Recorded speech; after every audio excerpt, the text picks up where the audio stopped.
Prezados irmãos, a paz do Senhor Jesus, estamos dando início ao programa Escola Bíblica Dominical. Seja bem-vindo e muito obrigado por nos deixar entrar em seu lar, no seu trabalho, onde você se encontra neste momento. Hoje daremos início ao quarto trimestre de 2021 e estudaremos a lição que tem como tema geral o apóstolo Paulo, lições da vida e ministério do apóstolo dos gentios para a Igreja de Cristo.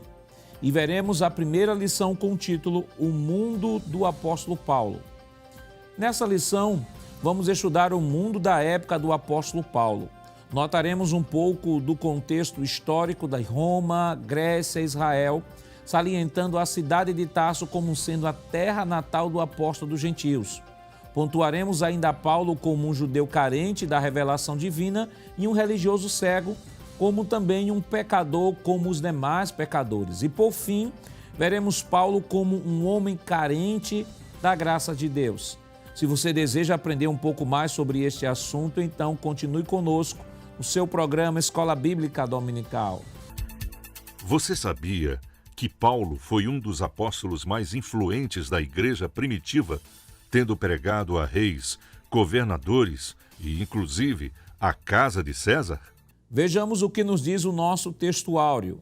Disse-lhes, porém, o Senhor: vai, porque este é para mim um vaso escolhido para levar o meu nome diante dos gentios e dos reis e dos filhos de Israel. Atos, capítulo 9, versículo 15.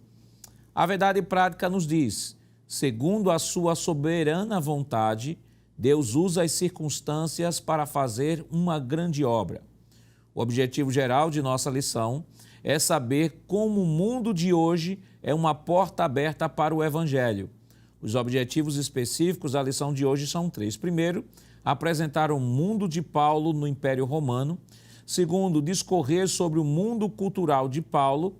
E terceiro, descrever o mundo religioso de Paulo. A leitura bíblica em classe para a lição de hoje está escrita em Atos dos Apóstolos, no capítulo 26, versículos do 1 ao 7. Acompanhe conosco. Depois, Agripa disse a Paulo: permite-se-te que te defendas. Então Paulo, estendendo a mão em sua defesa, respondeu: tenho-me por venturoso, ó rei Agripa, de que perante ti me haja hoje de defender de todas as coisas de que sou acusado pelos judeus. Mormente sabendo eu que tens conhecimento de todos os costumes e questões que há entre os judeus, pelo que te rogo que me ouças com paciência. A minha vida, pois, desde a mocidade, qual haja sido desde o princípio em Jerusalém, entre os da minha nação, todos os judeus a sabem, sabendo de mim desde o princípio, se o quiserem testificar, que conforme a mais severa seita da nossa religião, vivi fariseu. E agora, pela esperança da promessa que por Deus foi feita a nossos pais, estou aqui e sou julgado, a qual as nossas 12 tribos esperam chegar, servindo a Deus continuamente noite e dia. Por esta esperança, ó rei Agripa, eu sou acusado pelos judeus. Para comentar a nossa lição hoje, contamos com a participação do presbítero irmão Jonatas Eder. Pai do Senhor, irmão Jonatas. Pai do Senhor, pastor Jackson. E contamos também com a participação do auxiliar e professor irmão Givanildo Hermano. Pai do Senhor, irmão Givanildo. Pai do Senhor, pastor. Prazer estar aqui. Queridos irmãos, estamos iniciando mais um trimestre. Neste trimestre em especial, estaremos estudando a vida e ministério do apóstolo Paulo, também conhecido como o apóstolo dos gentios. E esta semana em especial, a nossa lição tem como título O Mundo do Apóstolo Paulo. Mas antes mesmo de comentarmos a nossa lição e fazermos esta abertura de trimestre, nós, como comumente fazemos, todo início de trimestre, nós aqui da equipe da Superintendência das Escolas Dominicais aqui do estado de Pernambuco, nós sempre indicamos algumas obras aos nossos irmãos para poderem estar auxiliando, essas obras estarem auxiliando no preparo da lição da escola dominical. E aqui nós queremos já indicar este primeiro livro aqui.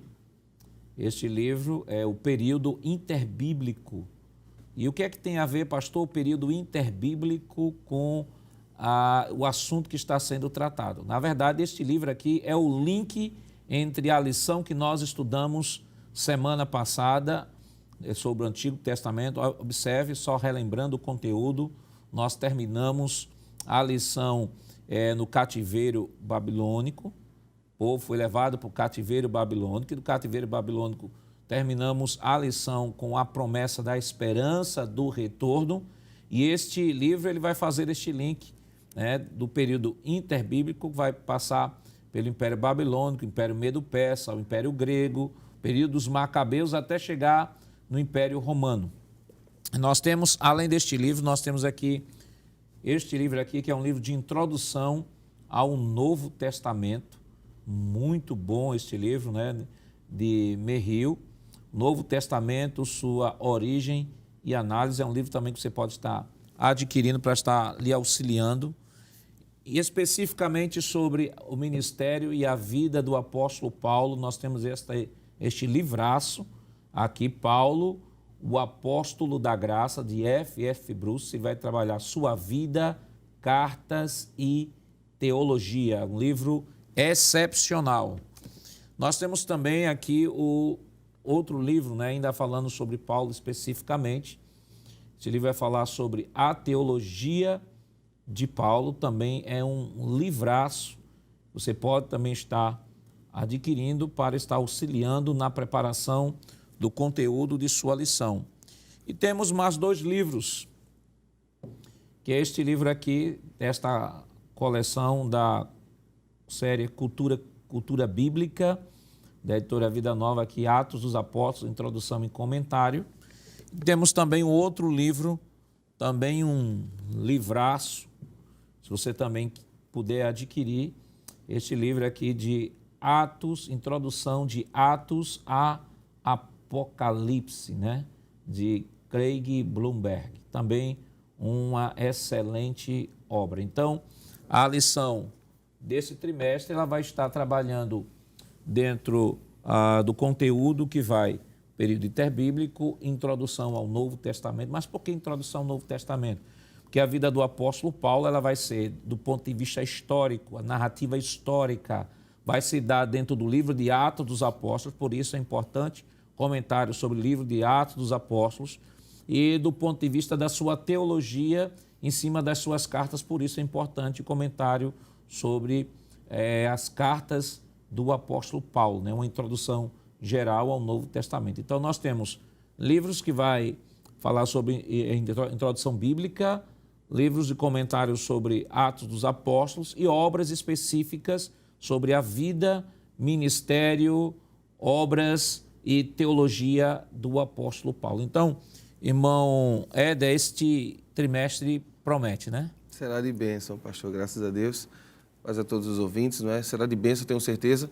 E como bem indicou o pastor Nádio Jackson, é muito importante que o professor esteja por dentro do mundo, né? Hoje a lição, o professor João deu sobre isso, exatamente, né? Sobre isso. Sobre o mundo do apóstolo Paulo, querendo ou não, o apóstolo Paulo, ele vai ter muita influência, a gente vai ter tempo de ver isso, tanto dos gregos como dos romanos, para ser quem é, existe essa influência, não é? E nós teremos a oportunidade de hoje, pastor, iniciar essa importante lição, que é trabalhar o mundo dele, né? E você vai ver como é importante ter um pouco desse conhecimento apresentado pelos livros aqui que o pastor Nádio Jackson mostrou. Há um contexto um pouco diferente da lição do trimestre anterior, que no trimestre anterior nós estudamos vários personagens. Nós estudamos sobre alguns reis, sobre alguns profetas, até mesmo sobre alguns gentios, como, por exemplo, o general Naamã. Essa lição não. Serão 13 lições sobre um único personagem. Agora, não é um personagem qualquer. Isso. É um personagem que ele é conhecido por alguns teólogos como o maior líder da igreja depois de Cristo, né? E um dos homens mais importantes, que trouxe mais benefícios ao mundo, né? Talvez Paulo tenha sido, depois de Jesus, o homem que mais trouxe influência e benefícios à humanidade, né? Ele não foi só um apóstolo, não foi só um fundador de igrejas, ele não foi só um vaso escolhido por Deus, mas ele foi também o escritor de grande parte do Novo Testamento, deixou pelo menos 13 epístolas, né? E há muitas lições que nós podemos aprender, nós vamos ver na vida de Paulo a sua dedicação ao chamado divino, nós vamos ver o amor pelas almas, nós vamos aprender com Paulo estratégias de evangelismo e missões, né? E o que é mais importante é que esses ensinos, essas lições sobre Paulo, nós podemos aplicá-la para o nosso dia a dia, né? Glória a Deus por Nós isso. podemos aplicar no dia a dia. Temos muito a aprender com ele. Irmão Éder, talvez algum professor até possa questionar e dizer assim, mas por que tratar de uma lição sobre o apóstolo Paulo e a primeira lição falar sobre o mundo do apóstolo Paulo? Qual é a relação entre o mundo do apóstolo Paulo e a vida e a teologia do apóstolo Paulo? Qual é a importância de se compreender o mundo do apóstolo Paulo como uma lição introdutória para o nosso trimestre? Muito bem, nós estaremos, na realidade, preparando o cenário, né? Todo um cenário que será muito importante para as demais lições, né? Para você entender, por exemplo, porque Paulo, em alguns momentos, vai falar em hebraico, né? Tem um dado momento que ele fala um discurso em hebraico, você precisa entender que o hebraico nos dias de Paulo saiu de desuso do meio comum, né? As pessoas falam aramaico. As cartas são escritas em um tipo de língua chamada grego-koiné. Né? Existe uma relação muito fácil de adaptação, no sentido de sair de uma cidade para outra. Como é que isso foi construído? Então, a aula de hoje é específica para mostrar para você como é que o mundo dos dias de Paulo é, para que quando a gente coloque as cenas dos próximos capítulos, se a gente puder dizer assim, não é? Se a gente puder dizer assim, os próximos capítulos, eles se encaixam exatamente no que a gente vai falar. E eu queria começar, pastor, falando sobre esse período interbíblico, se o senhor permitir. Acho muito interessante que a gente comece por aqui, porque terminamos a lição passada, como o senhor bem disse, né? Israel no cativeiro. E Israel não ficou no cativeiro a vida toda. Deus prometeu que seria 70 anos e eles voltaram, né? Houve lá o edito do rei Ciro, conforme Deus já havia previsto. Está lá em Esdras, capítulo 1, verso 1 e 2, ele permite que o povo judeu volte para a sua terra e eles se estabelecem novamente, não é?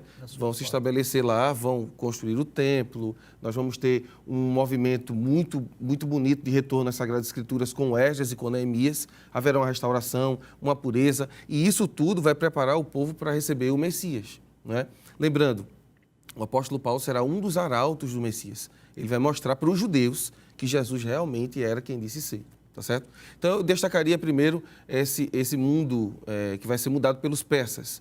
Posteriormente, nós temos os gregos chegando e eles têm uma influência muito grande porque, querendo ou não, o mundo filosófico, a forma de pensar será grega e Paulo vai absorver muito disso também, né? A gente vai ter tempo de olhar. Vamos ter o conflito, os irmãos podem ver isso no livro do período interbíblico, com os macabeus, que é a tentativa de tornar os judeus helenistas e adoradores dos deuses gregos. Isso não vai dar certo, vai promover uma guerra lá entre eles, mas isso também vai purificar o templo, né, para que Jesus possa posteriormente entrar. Então, veja que turbilhão de informações nós temos. Este homem é produto, claro, de muita coisa, inclusive desse meio que ele está vivendo, né? Ele vai falar vários idiomas. Seu nome também é apresentado de várias formas por conta disso. Então, acredito que a aula de hoje, professor Joanilson, seja muito importante por conta desse ponto, né? Existe muita coisa no mundo acontecendo em pouco tempo e Paulo, querendo ou não, ele também é um produto dessas mudanças que estão acontecendo para aqui. Gosto muito de Gálatas 4:4, né? Se a gente puder ler esse texto, por favor, vamos abrir nossas Bíblias, não é? Eu sei de qual, mas é bom a gente ler, né? Gálatas, capítulo 4 e o verso 4, para a gente terminar essa nossa primeira fala. Veja o que diz as Sagradas Escrituras. Mas vindo a plenitude dos tempos, Deus enviou seu Filho ao mundo, nascido de mulher, nascido sob a lei. Então, a plenitude dos tempos, na realidade, é Deus preparando, pastor, o pano de fundo para trazer seu Filho. Após a vinda, manifestação do Messias e sua ascensão, o apóstolo Paulo entra em cena para mostrar para os judeus quem era Jesus. Esse link que o irmão Éder fez, irmão Givanildo, é bastante importante, né, para que o professor possa saber que não são conteúdos isolados que estão sendo tratados. Claro que nós paramos na aula passada o cativeiro babilônico, que duraria 70 anos. Depois, Ciro, como já foi citado aqui, cumprimento, né, da profecia, aqui já foi citado Esdras, né, que eles retornam. Isso. Esdras e Neemias. Esdras faz o retorno. Esdras estabelece a reforma espiritual, né, enquanto Neemias trabalha a questão governamental dos muros. E aí nós temos o período grego, que quando o período grego vem, traz não só o conhecimento filosófico, traz também a língua grega, que acaba se tornando difundida. uma língua universal e que vai favorecer muito para a propagação do Evangelho. Não só a propagação do Evangelho, mas vamos voltar aqui ainda na confecção do próprio Novo Testamento. do Novo Testamento. Há um outro detalhe também, que é o cativeiro babilônico que ele proporciona, é que nem todos voltam do cativeiro. Então se dá origem a um tipo de judaísmo da diáspora. Que é a questão da sinagoga, né, pastor? Isso, a questão da sinagoga, o judaísmo da diáspora. Alguns retornam para a Palestina e outros judeus ficam fora. Inclusive, ainda no período de Jeremias 41, versículo 16 ao 18, depois você pode ler, você mostra que tem os judeus que vão para o Egito, justamente para Alexandria, onde vai se formar o chamado judaísmo alexandrino de língua grega, e é dentro desse contexto de Alexandria que vai ser traduzido o Antigo Testamento para a língua grega.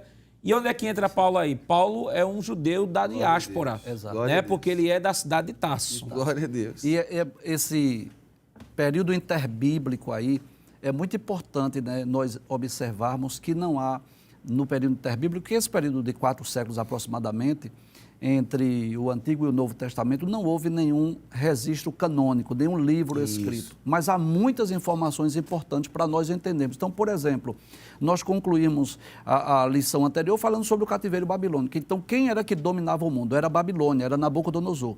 Só que até os dias de Paulo, aí veio o Império Medo-Persa, que sucumbiu à Babilônia, depois veio o Império Grego, depois vieram aquelas revoltas, né, dos Macabeus, para depois vir o Império Romano. Então, politicamente, quem estava dominando o mundo era exatamente Roma. Paulo veio, inclusive Jesus. Isso. Jesus veio ao mundo exatamente no período em que Roma dominava o mundo. Só que, politicamente, quem dominava era Roma, mas intelectualmente ele tem a cultura grega. Os gregos, é isso. Onde veio os sábios, os filósofos, não é? Que influenciou culturalmente o mundo. Então, por isso que nós vamos abordar hoje, nesse mundo de Paulo, não só sobre Roma, que era o grande império que dominava o mundo, mas também a influência da Grécia, que já não era mais aquele grande império, mas que havia difundido. Como o pastor falou, o grego, nesse idioma grego, que é muito interessante essa informação, que os apóstolos, embora falassem no seu dia a dia o aramaico, e embora conhecessem o hebraico por conta das escrituras sagradas, mas escreveram o Novo Testamento exatamente em grego, para difundir a mensagem do Evangelho. E por trás desse mundo politizado, governado por Roma, cultura dominada pela cultura grega, tem o judaísmo, não é? Tem exatamente a religião judaica que vai influenciar o mundo. Então, Paulo está dentro desse contexto, dominado por Roma, que ele inclusive é cidadão romano, sendo influenciado pela cultura grega, mas dentro dele aquele judaísmo, aquele farisaísmo, não é? Vamos dizer assim, bem ortodoxo. Isso. E é esse homem, dentro dessa influência, que Jesus vai chamar para ser o apóstolo dos gentios. Que é bom nós lembrarmos quem são os gentios, aqueles que não são judeus descendentes de Abraão, Isaac e Jacó, né? Eu gostaria até de ler um texto no livro dos Atos, capítulo 13, versículo de número 46, quando Paulo realiza a primeira viagem missionária. Claro que é uma informação que nós vamos estudar futuramente, mas Paulo diz algo interessante. Ele diz assim, era mister, Atos capítulo 13, versículo 46, era mister que a vós se pregasse primeiro a palavra de Deus, ou seja, nós bem quisermos, era desejo nosso pregar a palavra para os judeus, mas visto que rejeitais e vos não julgais dignos da vida eterna, eis que nos voltamos para os gentios. Então, foi esse homem que foi chamado dentro desse contexto histórico, cultural, geográfico, que Deus chamou para influenciar o mundo. Estava pensando, pastor, enquanto o irmão Jones falava, e uma informação que o senhor deu antes, que a gente, quando começa a conversar e as imagens começam a surgir, né? A permissão de Deus para que o mundo antigo fosse literalmente povoado pelos judeus. Isso. Não é? A gente vê os judeus sendo espalhados pelo mundo, mas permanecendo judeus em cada terra lá, né? Nos seus lugares. E permita-me dizer, Deus estava punindo os judeus, mas ao mesmo tempo, Deus estava, em certo aspecto, anunciando ao mundo a vinda do Messias. Preparando o terreno para a mensagem do Messias. Porque uma informação que o senhor nos deu aqui antes de gravarmos o programa é que quando Paulo chegava nas suas cidades, ele sempre procurava uma sinagoga. Né? Então, é como se Deus estivesse realmente preparando todo o cenário, né? Para que o evangelho fosse pregado. Aí você vê uma língua universal. Você tem a questão da Pax Romana, que era a permissão para circular dentro do império. Né? Um cidadão romano como Paulo tinha liberdade para transitar dentro de todo o império. Então nós vemos o trabalhar, o agir de Deus já antecipadamente para enviar seu filho e que a mensagem do seu filho fosse propagada. E aí, considerando que, ainda que ele fosse da cidade de Tarso, ou seja, era judeus da diáspora, Sim. mas a sua mocidade, ele deixa claro que ele passou em Jerusalém, né? Sim. Aprendendo com Gamaliel. Atos 26:4 diz assim: a minha vida, pois desde a mocidade, qual haja sido desde o princípio em Jerusalém, entre os da minha nação, todos os judeus sabem. Versículo 5: sabendo de mim desde o princípio, se o quiserem testificar, que conforme a mais severa seita da nossa religião, vivi fariseu. Que é um outro aspecto, irmão Éder, que a gente falou da influência romana, ou melhor, vamos por ordem cronológica. Sim. A influência grega, Isso. da língua, dos costumes e da filosofia. Depois, a influência romana, no caso de influências externas, mas nós temos também a influência judaica, o contexto judaico, e aqui ele cita a chamada seita dos fariseus. E o que era, de fato, a seita dos fariseus? Mas não responda agora, não. Nós estaremos comentando isso depois do nosso rápido intervalo. Voltaremos já.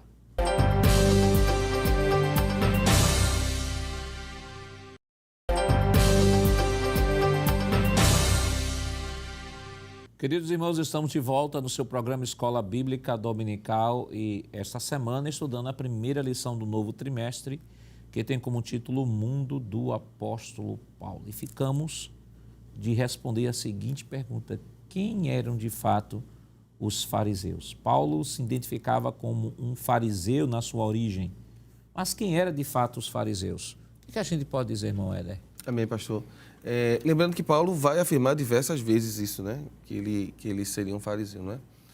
Lembrando que esse grupo religioso é um grupo que preza pelas escrituras, pela palavra, e é importante a gente entender que no período do apóstolo Paulo, no período da Bíblia, né, de Jesus e os apóstolos, o judaísmo ele tem grupos. O judaísmo em si possui grupos. E os principais grupos são dois. Você vai encontrar bastante isso na Bíblia, né? Um é mencionado por saduceus e outros são chamados de fariseus. Embora existissem outros grupos, né? Mas os principais são esses dois, por conta do Sinédrio.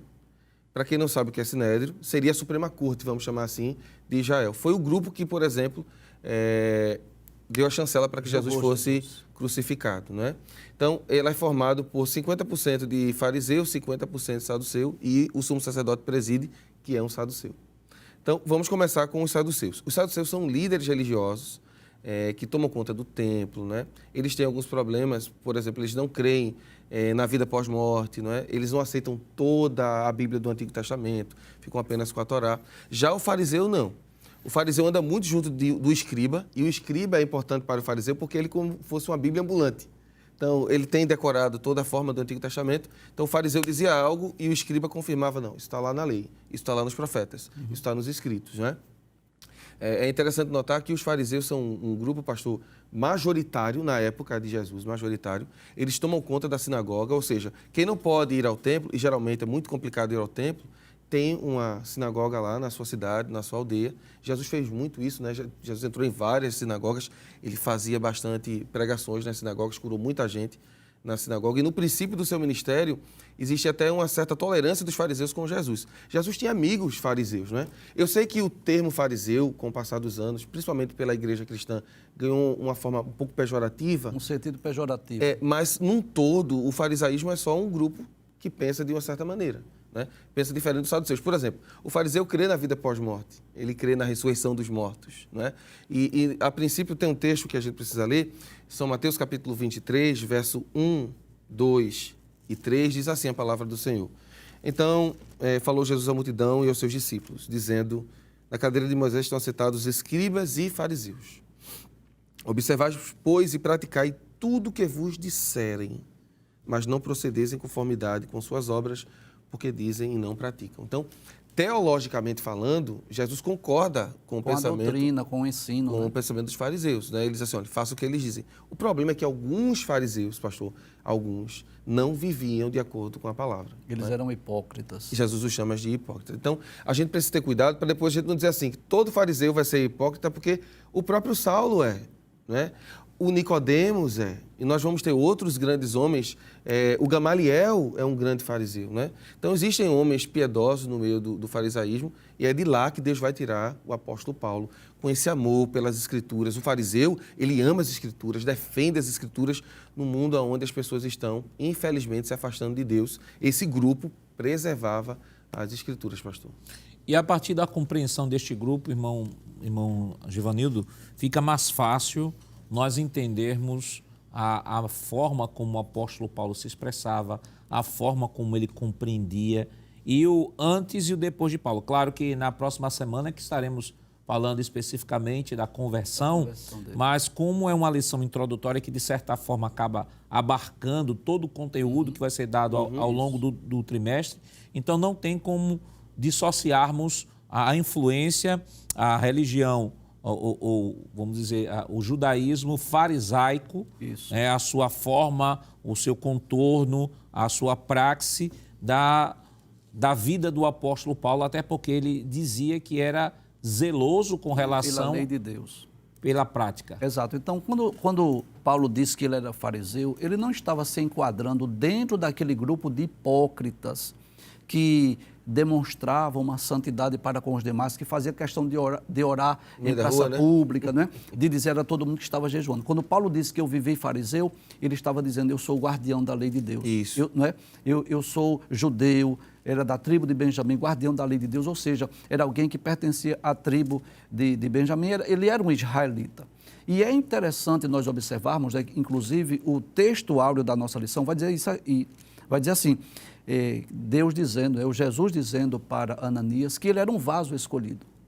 Então, é como se, permita-me fazer essa ilustração aqui, é como se a Trindade se reunisse. Isso é uma ilustração, claro.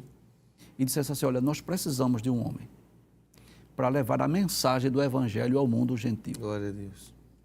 E é como se Deus dissesse assim, mas nós precisamos de um homem, primeiro que ele seja poliglota, que ele fale várias línguas, vários idiomas. Segundo, muitas culturas, né? Segundo, que ele seja conhecedor das Escrituras.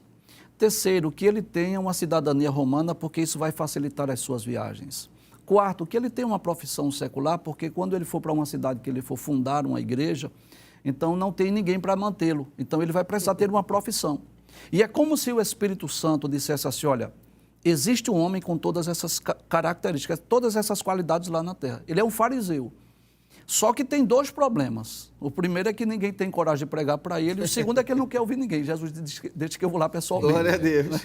E chama este homem lá do farisaísmo, zeloso pela lei de Deus. É importante nós lembrarmos isso, né?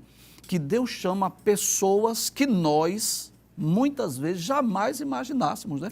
Então, eu diria que no aspecto humano, do ponto de vista cristão, Paulo era um homem menos qualificado, digamos assim, menos provável. Ele vai dizer isso, né? Eu sou o menor dos apóstolos, né? Para ser esse apóstolo dos gentios, e é exatamente essa pessoa, porque Paulo, mesmo vivendo, não é zeloso pela lei de Deus, vivendo dentro desse farisaísmo, mas ele tinha as qualificações que Deus precisava para levar a mensagem do Evangelho ao mundo de sua época. Quando a gente olha essa perspectiva, pastor, a gente vai entender, por exemplo, quando ele vai tratar de Romanos sobre a questão do pecado, ele, por ser um fariseu, entender bem da lei, ele vai também poder compreender bem o conceito de graça, que é algo que a gente vai estudar mais na frente. Porque só alguém que entendeu realmente que a lei não salva, que a lei não trazia salvação, poderia entender um conceito tão complexo. Olha, esse conceito de graça para o mundo de Paulo é assim uma coisa espantosa, porque como um judeu acostumado a fazer tudo para ser aceito, né? Era assim que eles pensavam, diz assim, não, eu não preciso fazer para ser aceito, porque eu já fui aceito. Cristo já fez por mim, e agora o que eu faço, na realidade, é só para comprovar que eu nasci de novo, né? Que eu estou... Efésios 2, eu estou citando aqui Efésios 2. Então, realmente seria necessário esse ser humano, assim, com essas qualificações, Mas eu achei muito bonito com os irmãos dizem assim, ele só tem um problema, ainda ninguém quer pregar para ele. Mas aí esse problema Jesus resolveu, né? E o que eu acho interessante, irmão Givanildo e irmão Éder, é que quando ele escreve a carta aos Filipenses, que havia também um grupo de judaizantes. Quem eram judaizantes, pastor? Eram judeus recém-convertidos ao cristianismo e que queriam implementar práticas do judaísmo dentro do cristianismo, principalmente na questão soteriológica. Então, o apóstolo Paulo, para se contrapor a eles, no capítulo 3 de Filipenses, veja o que é que o apóstolo Paulo fala. Ele vai fazer assim, uma reflexão em torno da vida que ele vivia no judaísmo. Veja só, capítulo 3 de Filipenses, versículo 4 em diante, diz assim: ainda que também podia confiar na carne, se algum outro cuida que pode confiar na carne, ainda mais eu. Ele está falando da sua origem judaica, né? Porque os judaizantes queriam influenciar a igreja. Aí ele continua: circuncidado ao 8º dia, da linhagem de Israel, da tribo de Benjamim, hebreu de hebreus, segundo a lei fariseu. Paulo está dizendo aqui, olha, eu não sou judeu, eu não sou um judeu prosélito, porque me converti. Eu sou hebreu de hebreus, ou seja, meu pai era hebreu, meu avô era hebreu, o sangue, o bisavô era hebreu, o tataravô é hebreu. Eu sou fruto de diversas gerações de pessoas que praticavam zelosamente a lei. Aí ele vai dizer, e pela lei fui fariseu. Aí ele vai falar sobre a sua prática em relação à lei. Ele diz, segundo o zelo perseguidor da igreja, segundo a justiça que há na lei, irrepreensível. Mas aí o que ele fala? Versículo 7. Mas o que para mim era ganho, reputei-o perda por Cristo. Ou seja, ele diz assim, olha, eu muito mais poderia me gloriar pela minha posição, pela minha origem, pelo meu zelo, pela minha condição, mas nada disso me dá orgulho, porque Cristo me fez enxergar de que tudo isso deve ser deixado de lado e o mais importante agora é abraçar a graça manifestada por Cristo. Isso é tremendo, não é? Isso é tremendo. Ele teve a compreensão que muitos judeus da sua época não teve. Infelizmente. E ele tentou levar esse evangelho para exatamente esses judeus que não compreenderam, né? Mas é tão belo olhar como Deus se compadece de homens como Paulo, né? Homens como Paulo que carecem apenas, às vezes, pastor, de um encontro com Jesus. E aí talvez seja um momento de uma rápida reflexão aqui para a gente, né?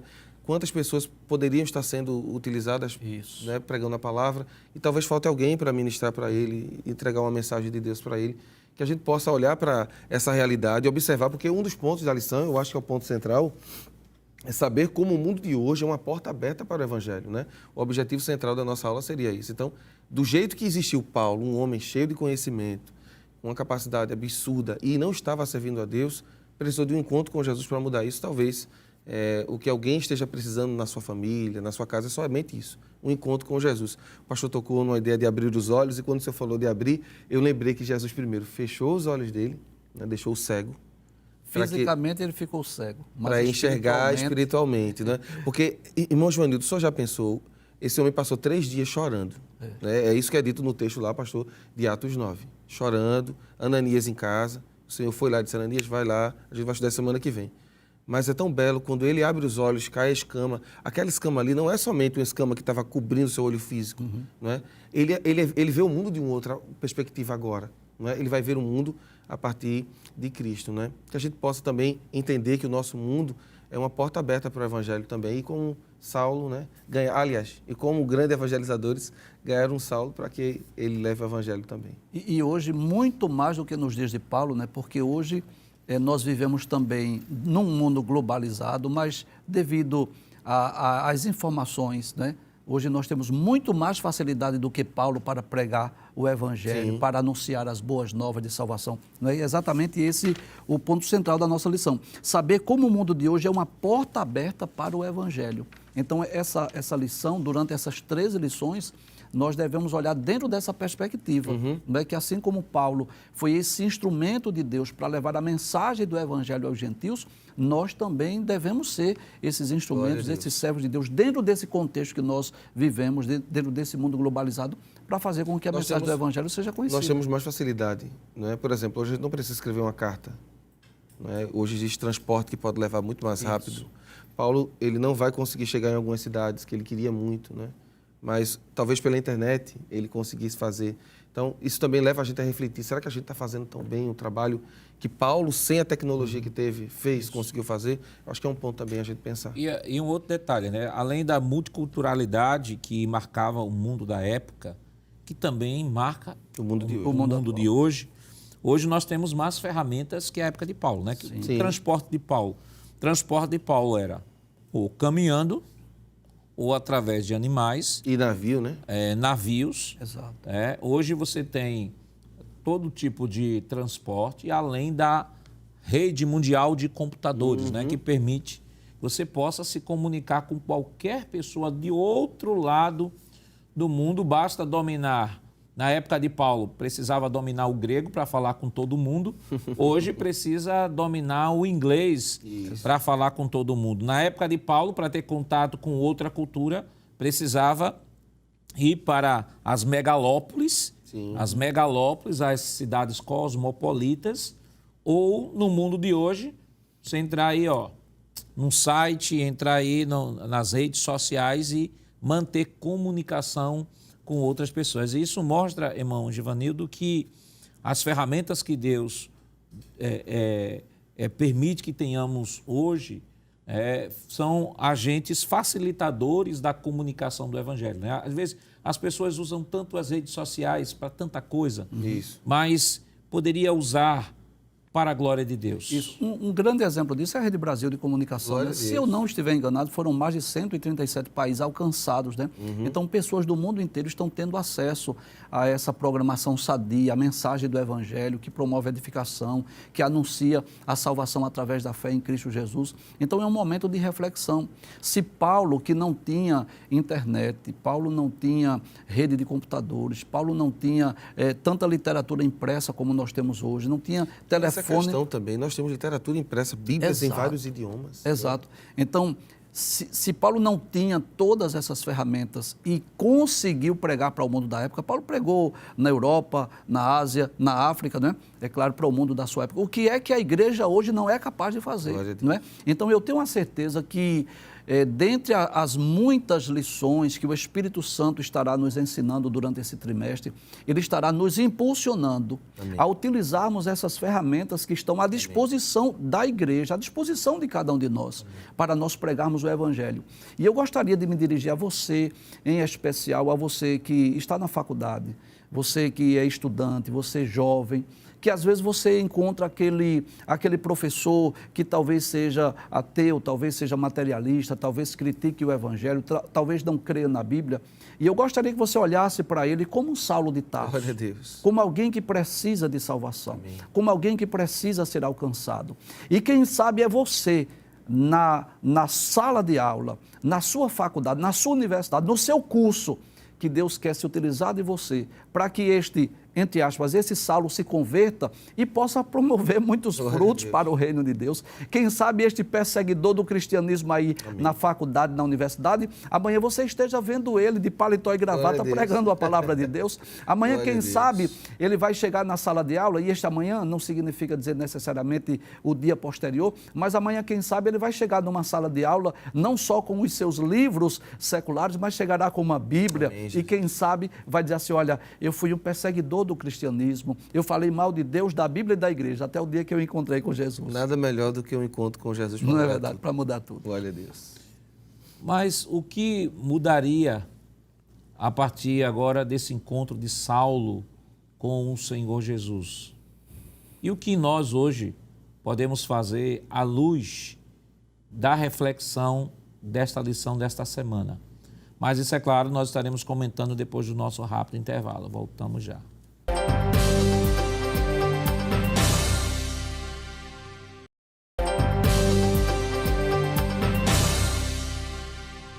Queridos irmãos, estamos de volta em seu programa Escola Bíblica Dominical para o último bloco da lição que estamos estudando esta semana, que tem como título O Mundo do Apóstolo Paulo. Já fizemos o link aqui da lição anterior com a lição desse trimestre. Já falamos sobre o mundo grego, a influência do mundo grego, já falamos do mundo romano, a sua influência, falamos do mundo judaico e a influência, e a lição está tratando o personagem Saulo. Falamos um pouco sobre sua vida e como esta lição de número 1 é a lição introdutória para todo o trimestre. Nós deixamos a pergunta, né? O que é que mudou do encontro de Saulo com o Senhor Jesus no caminho de Damasco e que lições a gente pode extrair desta lição para estar aplicando em sala de aula esta semana? O que é que a gente pode falar, irmão Éder? Amém, pastor. Quando Jesus encontra o apóstolo Paulo, ou então Saulo, né? É interessante também falar sobre essa questão do nome, né? Saulo, aparece Saulo na Bíblia, aparece Paulo, né? Mas o nome dele em hebraico é Saul, né? O nome Paulo é latino e o nome grego é Saulo. Então é por isso que às vezes o texto bíblico apresenta ele como Saulo, apresenta ele como Paulo, né? E se a gente fosse chamar o nome dele em hebraico seria Saul. Então é de acordo com o público, né? A partir de capítulo 13 de Atos dos Apóstolos a gente vai encontrar mais ele como Paulo por conta do mundo gentílico romano da época, né? O encontro com Jesus mudou tudo, mudou a perspectiva de vida dele, né? Ele estava focado, e isso a gente vai ter tempo de dirimir melhor na próxima semana, ele estava focado em destruir o cristianismo, porque ele achava, como um homem zeloso que era, de que aquela seita, né, que é assim chamada nos primeiros capítulos de Atos, aquela seita poderia prejudicar o andamento do crescimento da obra de Deus e da manifestação do Messias. E Paulo tinha medo de acontecer novamente todo o problema que ocorreu para que eles fossem deportados para a Babilônia. Ele disse, não, a gente não pode ser idólatra, né? Então ele combateu, até que um dia ele resolveu ir para Damasco e disse, não, eu vou agora para Damasco porque eu vou prender eles lá. Capítulo 9, e Jesus disse, eu também vou para a estrada ali encontrar, não é? E o encontro foi maravilhoso, né? Ele viu uma luz, vamos poder ter tempo de ver isso semana que vem. Ele caiu, a gente não sabe de onde, mas ele caiu, provavelmente de uma biga, e a queda o deixou cego, ele ouviu uma voz, e a voz era muito bela. Tem um autor chamado Charles Swindoll, que ele escreve biografia sobre os grandes homens de Deus, né? Um livro muito bom, e ele comentando sobre a voz que Paulo ouviu, né? Quando ele chama o Senhor de Senhor, ele diz, quem és Senhor? E ele usa o termo para Deus, né? Kyrios. Mostra que a voz que ele ouviu mexeu com ele por dentro. Quem és Senhor? E aí ele levou o maior susto da sua vida, quando ele ouviu Jesus dizer, eu sou Jesus, a quem tu persegues. Duro é para ti recalcitrar contra os aguilhões. Jesus compara ele a um animal feroz, não é? Que não estava querendo ir para o lugar que deveria ir. É como se Deus estivesse dando espetado o aguilhão. Era uma ferramenta de uso agrícola, onde o dono do boi dava umas espetadas para que ele seguisse, né? E Paulo não fazia, não estava indo, até que Jesus teve um encontro com ele. Então, a perspectiva agora é outra, porque se Jesus está vivo, realmente a mensagem cristã está correta. O Messias é verdadeiro. Então, eu vou agora explicar para o povo que, como eu, não entendi essa mensagem, de que, na realidade, Jesus é o Messias, né? E é isso que ele vai fazer a partir de agora, né? Ele vai levar o mundo inteiro, inclusive os judeus, a entenderem que, realmente, Jesus era o Messias, conforme as Escrituras, né? E ele vai pregar, pastor, já em Damasco. Poucos dias depois, né, ele vai recobrar a vista, já vai abrir o texto, porque ele tem a Bíblia no coração.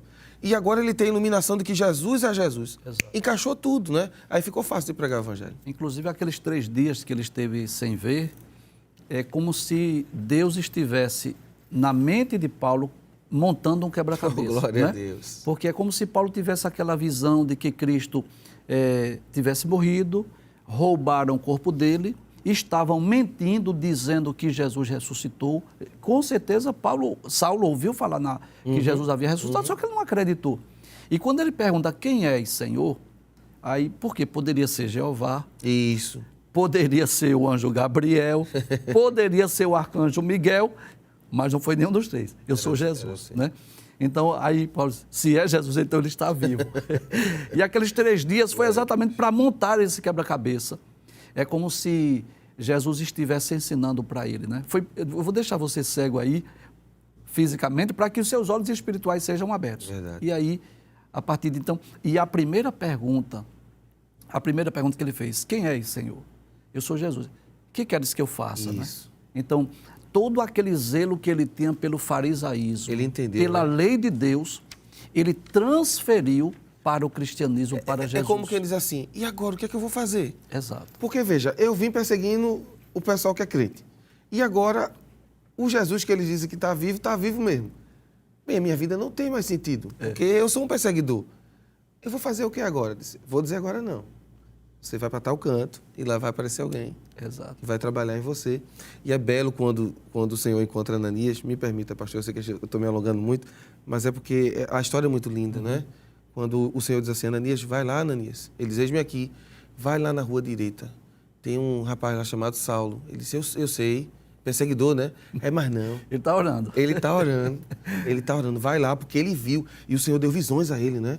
Ele viu. Vamos abrir a Bíblia, né? Capítulo de número 9 do livro de Atos dos Apóstolos. É um texto que nós vamos ter tempo de ver semana que vem. Né? Capítulo 9, versículo 12. E numa visão, ele viu que entrava um homem chamado Ananias. Ou seja, Deus está dizendo, Jesus disse, né? É você que vai lá. Ele viu você entrando. Ele já viu você. Foi. Você vai colocar a mão sobre ele para que ele torne a ver. E aí ele vai dar a desculpa dele, que Jesus, como se Jesus não soubesse quem era ele, né? No versículo 14 vai dizer assim, esse homem vem fazer mal aqui. Aí Jesus disse, vai, porque este é para mim. Versículo de número 15, um vaso escolhido. Então, acho belo isso, pastor. Quando a gente se coloca nessa posição de perguntar ao Senhor o que Ele quer que a gente faça, após o encontro com o Senhor, as nossas perspectivas mudam. E a gente pode ser agora útil para Deus, né?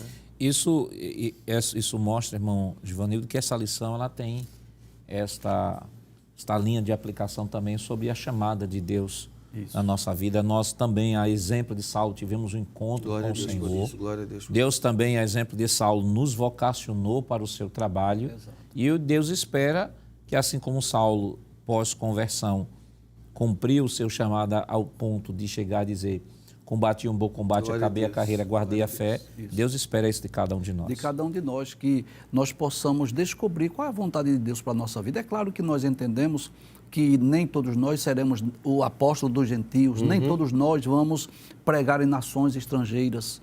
Mas o que é que nós podemos, na nossa família, no nosso bairro, na nossa comunidade, né? Qual é o nosso compromisso com a igreja local? Isso. Se estamos pregando o evangelho, se estamos lá onde nós estudamos, onde nós trabalhamos, se nós estamos levando esse ídolo de Jesus. Eu posso dizer que, embora Atos capítulo 9, versículo 15, seja um texto de forma específica, a princípio, para Saulo, não é? Ele é um vaso escolhido para levar o meu nome diante dos reis, dos gentios, dos filhos de Israel, mas em certo aspecto aplica-se a cada um de nós. Cada um de nós somos também um vaso escolhido para propósitos distintos. Então, o oleiro, por exemplo, quando ele está trabalhando na sua olaria, ele vai pegando aquele barro e vai trabalhando na roda e depois ele coloca aquele vaso no fogo. Então, cada vaso daquele, ele tem um fim específico, né? Uns é para colocar água, outro é para colocar o jarro, um vai ficar na cozinha, outro vai ficar na sala, outro vai ficar na entrada da casa e assim somos nós. Glória a Deus. E o que Deus quer de nós é nós descobrirmos para que nós fomos chamados primeiro para sermos salvos. Isso. E agora que eu já estou salvo, o que é que Cristo espera de nós? Então, que nós possamos descobrir. Olha, Saulo era um vaso escolhido para quê? Levar o nome de Cristo diante dos gentios, dos reis, dos filhos de Israel, e eu lhe mostrarei o quanto deve padecer pelo meu nome. E eu? E você? Glória a Deus. Fomos um vaso escolhido para quê? O que é que nós podemos fazer? O que é que Cristo espera de nós? É muito importante nós descobrirmos qual é a chamada individual de cada um de nós. E também está sempre se preparando, não é, pastor? Existe hoje uma quantidade de informações muito acessíveis. Né? Existem cursos de idiomas muito práticos para fazer. A gente não precisa mais ir para fora do país para evangelizar um americano, um chinês, uma pessoa de outro país. Não, eles estão aqui entre nós. Estão nas nossas redes sociais. Então, compete a mim estar preparado para levar essa mensagem de Deus, como Paulo estava, não é? Então, um conselho também deixado para principalmente os jovens, não é? Os jovens vão estudar, vão vão buscar conhecimento na língua, conhecimento da palavra é prioritário. Gaste seu tempo lendo a Bíblia, conheça os ensinamentos, porque veja, quando Jesus chamou Paulo, Paulo já conhecia as Escrituras. Ele já tinha esse conhecimento. E é triste, pastor, saber que muitos jovens nem leram sua Bíblia toda ainda uma vez, não é? Já leram diversos livros. Talvez o Senhor esteja nos despertando hoje e vai usar essa lição inteira para dizer, olha, se aproxime de mim, eu quero lhe usar como usei Paulo. Eu acho que essa é a grande mensagem. Também não adianta, irmão Éder, irmão Givanildo, uma pessoa, por exemplo, conhecer vários idiomas, conhecer de tecnologia, ter milhares e milhares de seguidores e não conhecer a Escritura. Verdade. É essencial que cada um de nós, cristãos, que tivemos um encontro com Cristo, temos consciência de nossa vocação, dominemos a Escritura, né? Quem entende psicologia é o psicólogo, quem entende engenharia é o engenheiro, mas quem entende de Bíblia é a igreja. Glória a Deus. A igreja vive da Escritura. Precisamos ser especialistas na palavra. E para se tornar especialistas da palavra, eu tenho que parar para ler. Eu tenho que ter um tempo para não só estudar a Bíblia, e aí chamamos a atenção do professor, para não estudar a Bíblia apenas no momento da preparação da aula da escola dominical. A Bíblia, ela tem que ser utilizada no meu devocional, no meu dia a dia. No momento da preparação da aula, eu tenho que ler a Bíblia, mas esse não é o único momento em que eu leio a Bíblia. É importante que você possa despertar isso no seu aluno durante esse trimestre, com toda certeza. A partir da próxima lição, muitos textos serão abordados nos diversos livros do Novo Testamento, textos, às vezes, que estão dentro de contextos que precisam ser compreendidos para ser perfeitamente aplicados, e isso vai precisar de um labor, vai precisar de um trabalho, vai precisar de uma dedicação. Até porque o apóstolo Paulo, em Romanos 12, 7, ele vai dizer assim, se é ensinar, haja dedicação ao ensino. Precisamos nos dedicar ainda mais à leitura da palavra, que com toda certeza Deus haverá de nos abençoar muito no início deste trimestre. Querido professor, esta lição nos mostrou os 3 mundos do apóstolo Paulo: o romano, o grego e o judeu. Vimos que o apóstolo se comunicou na língua predominante da época, o grego koiné, bem como fez uso da vasta literatura de seu tempo e, a soma de tudo isso, serviu ao Espírito Santo para que a vida do apóstolo fosse usada integralmente para a causa do Evangelho. Que o Senhor continue lhe abençoando em nome de Jesus. Queridos irmãos, depois de uma lição tão maravilhosa, vamos orar ao Senhor. Estamos iniciando mais um trimestre. Vamos pedir a Deus a sua graça sobre este trimestre, que assim como o Senhor esteve nos ajudando no trimestre passado, a sua boa mão esteja sobre as nossas vidas nesse trimestre. Oremos neste momento. Pai, em nome de Jesus, nós te rendemos graças, Senhor, pela oportunidade que nos concedes de podermos estar neste momento iniciando mais um trimestre para a glória e honra do teu nome. Queremos pedir, Senhor, a tua bênção toda especial em favor de cada direção de EBD, de cada professor, de cada aluno, e que, Senhor, durante este trimestre, assim como tua mão esteve estendida sobre o teu povo no trimestre passado, a tua boa mão esteja sobre o teu povo durante este trimestre, Senhor. Desperta aqueles que ainda não estão indo para a escola dominical, ajuda, da graça, da força, da inteligência, Senhor, da sabedoria, unção a cada professor na ministração da sua lição, ó Deus. Ajuda o Senhor no desenvolvimento deste serviço cristão tão maravilhoso que é o serviço do ensino. Continua levantando homens e mulheres para este maravilhoso ministério e que as tuas mãos de Deus continuem estendidas sobre cada um de nós. Fica conosco. Em nome de Jesus nós pedimos hoje para todo sempre. Amém. Chegamos ao final do programa. Hoje iniciamos a lição do 4º e último trimestre de 2021, estudando sobre o apóstolo Paulo e destacamos a primeira lição com o tema O Mundo do Apóstolo Paulo. Na próxima semana estudaremos a segunda lição com o título Saulo de Tarso, Perseguidor. E esperamos contar mais uma vez com sua audiência. O programa Escola Bíblica Dominical vai ao ar na TV toda sexta-feira às 22 horas e reprisa no sábado às 16 horas. Também está disponível em nosso canal no YouTube, Rede Brasil Oficial. Acesse o canal, se inscreva, ative o sininho e compartilhe. Obrigado por sua companhia e até o próximo programa. Que a graça do nosso Senhor Jesus Cristo, o amor de Deus, nosso Pai, a comunhão do seu Santo Espírito estejam com todos hoje para todos sempre. Amém.